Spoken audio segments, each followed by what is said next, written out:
Welcome friends, welcome to my YouTube channel. आइए देखते हैं, आज हम डिस्कशन करेंगे meaning, definition and characteristics of slow learners. तो स्लो लर्नर किसको बोलते हैं, उनके जो डेफिनेशंस कुछ दिए हैं एजुकेशनल साइकोलॉजिस्ट ने, उन्होंने क्या बोला है और उनमें जो कैरेक्टर या नेचर हम कौन कौन से पाते हैं। तो पहले देखते हैं meaning of slow learners. Children having learning difficulties since long are known as slow learners. मतलब एक बच्चा, अगर एक चाइल्ड या फिर स्टूडेंट अगर बहुत दिनों से वो स्लो लर्निंग करता है या फिर उसका अचीवमेंट वैसे ही डिफिकल्टीज में रहता है, प्रॉब्लम रहता है, कुछ अचीवमेंट अच्छा नहीं कर पाता, स्कॉलस्टिक अचीवमेंट यहाँ बातें कर रहा हूँ, तो हम उसको स्लो लर्नर बोलेंगे। उसका आईक्यू भी बहुत कम रहता है, जैसे कि हम 10, 20, 30, 40 से लेके हम 140 तक भी आईक्यू को मेजर करते हैं, तो उसका अगर बहुत कम रहा, 10, 20, 30 रहा, तो उसको हम बहुत स्लो लर्नर ही बोलेंगे। यहाँ academically quite weak than normal, जो नॉर्मल बच्चे रहते हैं उनसे थोड़ा अलग रहते हैं, बहुत कम स्कोर करते हैं, थोड़ा बहुत लो उनका स्कोरिंग रहता है। यहाँ not interested in school, school आने जाने में थोड़ा हिचकते हैं, उनको थोड़ा अच्छा नहीं लगता क्योंकि उनका स्कोर भी यहाँ कम रहता है। इंडिया टुडे जर्नल्स 20 जुलाई 2020 को एक आर्टिकल पब्लिश किए थे, उसमें स्लो लर्नर को डिफाइन किया है, जैसे कि to put misconceptions to rest, slow learning is not a learning disability. तो इसको डिजेबिलिटी नहीं बोलते, उसको एक लर्निंग प्रॉब्लम नहीं बोलते। It is used to describe a student with the ability to acquire all academic skills at a rate below than that of the average student. तो यहाँ जो एवरेज स्टूडेंट्स हैं उनसे थोड़ा ये कम रखते हैं, मार्क्स कम सिक्योर करते हैं, तो बस वो बोलते हैं कि they have ability, low ability, तो उसका एबिलिटी नहीं है, with the ability to acquire all academic skills at a rate below, मतलब थोड़ा कम रहता है। किससे कम रहता है? एवरेज स्टूडेंट से कम रहता है। तो बस यही प्रॉब्लम है वहाँ कि उनको स्लो लर्नर बोला जाता है। तो इतना ज़्यादा ये प्रॉब्लम नहीं है बोल के यहाँ बताया गया है, इंडिया टुडे जर्नल 20 जुलाई 2020। फिर आगे देखते हैं definition of slow learners. Slow learner क्या है? बट जो एजुकेशनल साइकोलॉजिस्ट हैं उन्होंने बताया द टर्म बैकवर्ड और slow learner is reserve for the children who are not coping with the work of the normal age group. तो जो उन्हीं के जो क्लासमेट्स रहते हैं या उन्हीं के ग्रुप के एज ग्रुप के जो बच्चे रहते हैं उनसे थोड़ा कम स्कोर जो करते हैं उनको वो यहाँ स्लो लर्नर बोलते हैं। किरमन ने यहाँ बोला है slow learner are those whose scholastic performance is below the average expected of their age group. जो उसी एज के बच्चे जो रहते हैं उनसे थोड़ा कम जो रखता है, एवरेज बच्चों से, एक या दो के नहीं बोल रहे हैं, एवरेज से अगर वो कम आते हैं तो वहाँ स्लो लर्नर हम उस बच्चा को बोल सकते हैं। तो वैसे देखेंगे तो स्लो लर्नर बहुत कम लोग क्लास में पाए जाएंगे। तो आइए देखते हैं characteristics of slow learner. Slow learner कौन कौन सा गेस्चर, पोस्चर या फिर करेक्टर वो शो करते हैं, या फिर हम जिसको स्लो लर्नर बोलते हैं वो कैसे शो करते हैं, करेक्टरिस्टिक्स एक एक करके डिस्कशन करते हैं। First one is that low intelligence and poor academic performance. उनका आईक्यू लेवल जो है वो कम रहता है। जैसे हम आईक्यू टेस्ट करते हैं तभी हम आईक्यू उनका जान सकते हैं, तो आईक्यू जब टेस्ट करेंगे तो उनका लो पाएंगे। फिर poor academic performance, academic performance मतलब जो यहाँ पढ़े लिखे होता है, टेस्ट करते हैं, unit test, half yearly test या फिर एनुअल टेस्ट, उसमें मार्क्स कम लाएंगे, लो मार्क्स लाएंगे, बहुत कम लाएंगे, तो उसको हम यहाँ जानेंगे कि ये एक स्लो लर्नर है बोल के। फिर आते हैं fails to adjust with other children. उन्हीं के क्लास के जो बच्चे रहते हैं उन बच्चों के साथ अगर वो एडजस्ट नहीं कर पाते, घूमते फिरते हैं या फिर खेल कूद में उनके साथ अगर वो फ्रेंड्स थोड़ा कोप नहीं कर पाते, अलग हो जाते हैं, तब हम उनको भी स्लो लर्नर यहाँ बोल सकते हैं। Lack of interest and motivation in curricular activities, जिनका करिकुलर एक्टिविटीज में मतलब जो टीचिंग लर्निंग रहता है उसी में, जैसे कोई पढ़ाई में या फिर लिखने में जो स्लो रहता है, इंटरेस्ट शो नहीं करता, तो हम भी उसको स्लो लर्नर बोल सकते हैं। फिर वो मोटिवेटेड नहीं होता, किसी काम के प्रति उसका रुचि नहीं आता। फिर आगे देखते हैं lack of self confidence to initiate any activity. वो खुद कुछ नया करने के लिए या कोई एक्टिविटी को स्टार्ट करने के लिए हिचकता है या फिर हिचकिचाता है और वो स्टार्ट नहीं करता, पीछे हट जाता है, तो भी हम यहाँ जानेंगे ये slow learner. Fifth, take recourse to defence mechanism like negativism and rationalisation.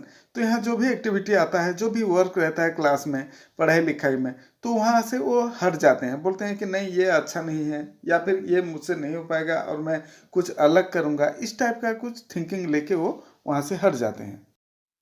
Six में आता है सो एग्रेशन इन माइनर ह्यूमिलिएशंस। अगर उनको कोई कुछ भी कोई थोड़ा बहुत बोल देगा तो वहाँ से वो रिकोर्स कर देंगे, फिर ह्यूमिलेट हो जाएंगे, फील करेंगे और टेंशन होके वो लोग एग्रेसिव बन जाएंगे। Develop interest in non curricular activities. उनका जो नॉन करिकुलर जैसे खेल हो गया, नाच या डांस जिसको बोलते हैं, ड्रामा हो गया, या फिर ड्राइंग, पेंटिंग्स वगैरह, उनमें थोड़ा ज़्यादा इंटरेस्ट शो करते हैं और करिकुलर से वो लोग हट जाते हैं। Remains frequent absent from the school और क्लासेस। तो स्कूल भी आना पसंद नहीं करते और एबसेंट बहुत ज़्यादा रहते हैं। Fails to write in notebooks. Notebook भी वो लोग उतना ज़्यादा मेंटेन नहीं करते, नोटबुक में लिखते नहीं, या फिर उनसे थोड़ा उतना पढ़ाई लिखाई बुक के बारे में भी उनका जानकारी थोड़ा कम रखते हैं। आइए देखते हैं अभी कॉजेस ऑफ स्लो लर्नर्स, या फिर जो रीजन क्या है स्लो लर्नर का, उनका जो कारण जो है, जो भी है, हम यहाँ एक एक करके देखेंगे। ये सभी कारण भी उनको स्लो लर्नर बना देता है। फर्स्ट वन आता है लो इंटेलेक्चुअल कैपेसिटी और एबिलिटी। इंटेलेक्चुअल कैपेसिटी क्या है, वो पहले से उनके जीन के माध्यम से पाते हैं, उनका हेरिडिटरी भी होता है, या फिर यहाँ नेचर से भी हम पाते हैं, या नेचर भी उसके लिए रेस्पॉन्सिबल होता है।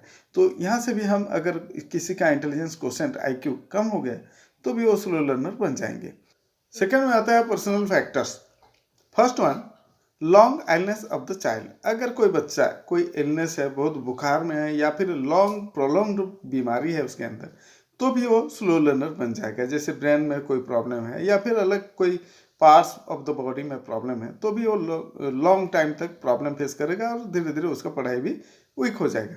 Long absence from the schools. अगर वो कोई बच्चा स्कूल से भी एब्सेंट रहता है तो भी वो स्लो लर्नर बन जाएगा।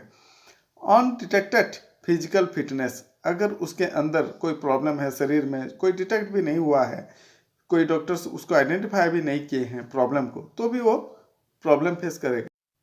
मैच्योरेशन में यहाँ आता है जैसे लड़कियों का केस होता है, अगर वो मैच्योर हो जाते हैं तो भी उनके घर में थोड़ा प्रॉब्लम होता है, वो स्कूल नहीं आ पाती, तो भी वहाँ स्लो लर्नर बन सकती हैं।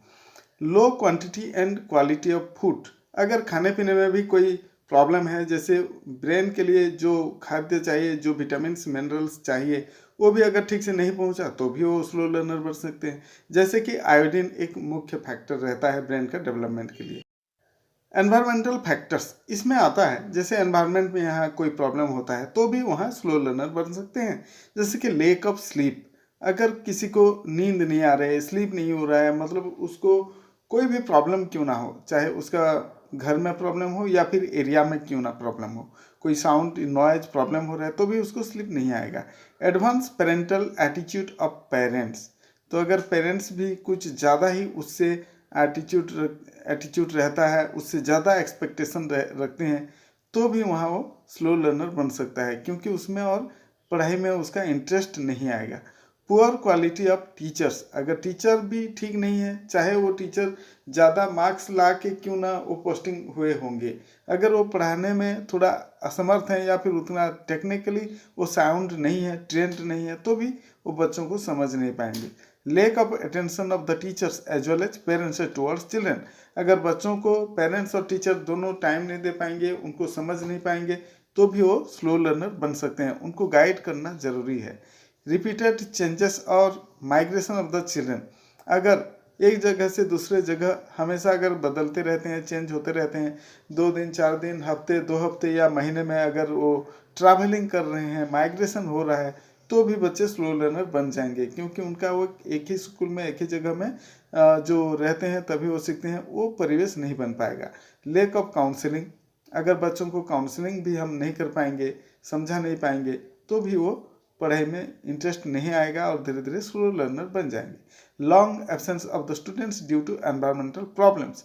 जैसे प्रॉब्लम्स में आता है किसी के गांव से स्कूल जाने में दिक्कत हो रहा है, रिवर आ गया, या फिर कोई फॉरेस्ट एरिया हो गया है, या फिर कोई रोड, या फिर ऐसे सिचुएशन है जहाँ की वो बच्चा रेगुलर जा नहीं पाता, तो वहाँ भी थोड़ा वो नहीं जा पाएगा, तो धीरे धीरे स्लो लर्नर बन जाएगा, मतलब पढ़ाई में नहीं इंटरेस्ट नहीं आएगा और समझ नहीं पाएगा, तो वैसे होके वो स्लो लर्नर बन जाता है। फोर्थ में आता है emotional factors. First one, dislike of the child towards teacher. अगर टीचर को ही स्टूडेंट पसंद नहीं करेगा, उसको उसके पास जाएगा नहीं, उससे पढ़ेगा नहीं, तो डेफिनेटली वो स्लो लर्नर बन जाएगा। या फिर जो पढ़ाता भी है उसको वो सुनेगा नहीं। फिर बी, फीलिंग ऑफ इनएडिक्वेसी। अगर वो बच्चा सोचता है कि मेरे पास इतना मटेरियल्स नहीं है, मेरे पास इंटेलिजेंस नहीं है, मैं ये पढ़ नहीं सकता, इस टाइप का अगर थिंकिंग भी आ गया तो भी वो स्लो लर्नर बनेगा ही बनेगा।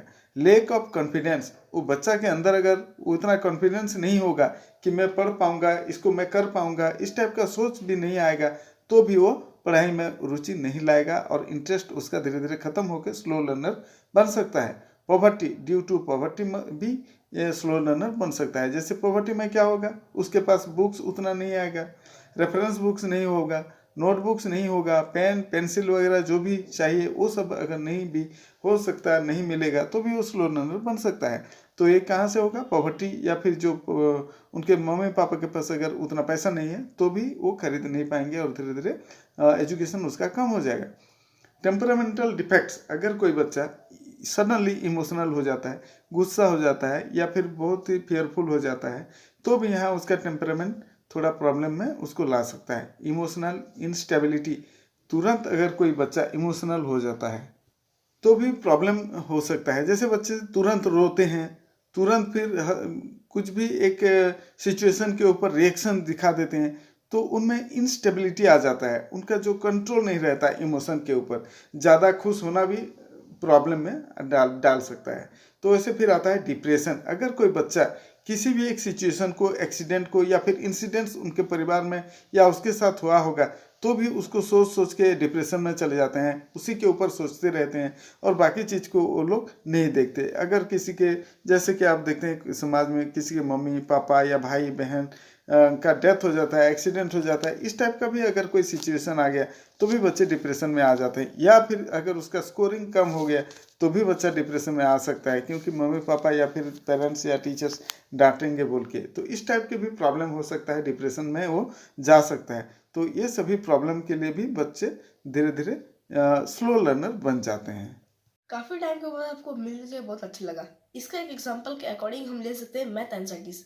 बोले तो मैथ का फियर काफ़ी बच्चों में ये होता है।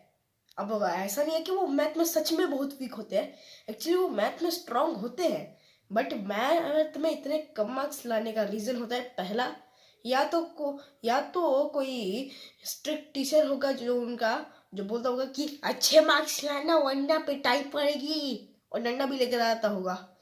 या फिर पेरेंट्स का फियर, पेरेंट्स बोलते होंगे इस साल अच्छे मार्क्स लाने पड़ेंगे वरना तेरे को घर से निकाल देंगे।